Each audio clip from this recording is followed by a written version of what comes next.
on the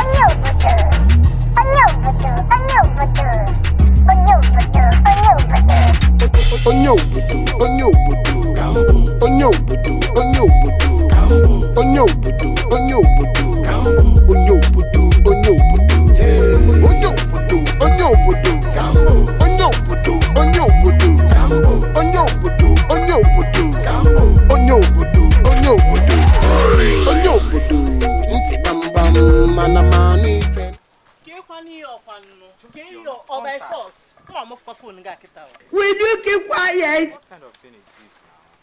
Tell me where they are, man. K4, give them is. My brother, just her number. Just asking her for her number. Just number. Only number. There, no move. No There. wahala, no Yes. What you want? I know you, but I go now. You know how to stay. Do you know why I give them is? You just now. So now, our journey is. Now go now to stay. This one me now. Cholo go do. I'm okay now. Go. Mba cholo go do. It's again. So now. No, Gambia, no pay no get on 1 year again. All the cake, I'm for you. Jam baby, choke. You know, cake. What you bring a walk no bimqua. Now walk now, Mamos, now Mamutina Munidu. Tina to work. Now, man, I must say, I'm fairly a baby also. Fairly a baby. Not about a move. In one move, when you go, you cut on it. Just there, but him a move now. Loan me your phone now, go to the number. Your phone now, let me open it for you. You be mumu, you call other people. Now, my area be cheap. They never show you say give me £1. £1. Mumu man. You're a mumu man.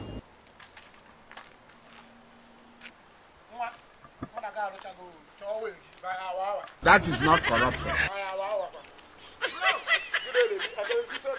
Hey! One day we go, guys. So what if you do? And they never leave you.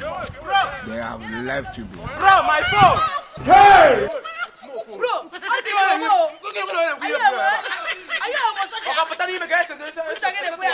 what is this now? Bro, give me my phone now. That is not corruption. I will call the cops on you. You will hear from me very soon.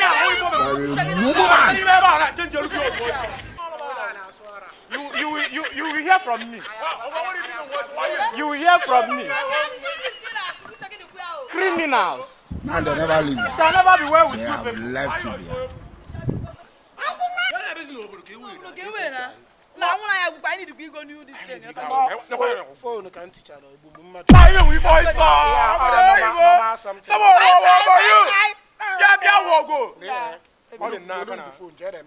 when I do business, I catch out. Yes. By Waka, by Anyam. I had nothing less than 10 pounds. Nothing less than 10 pounds. You must see my course. Now, what your idea goes.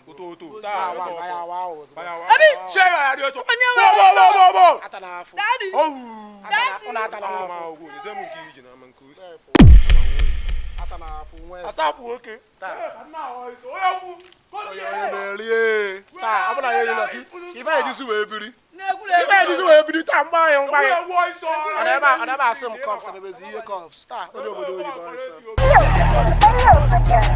Mr. Better on the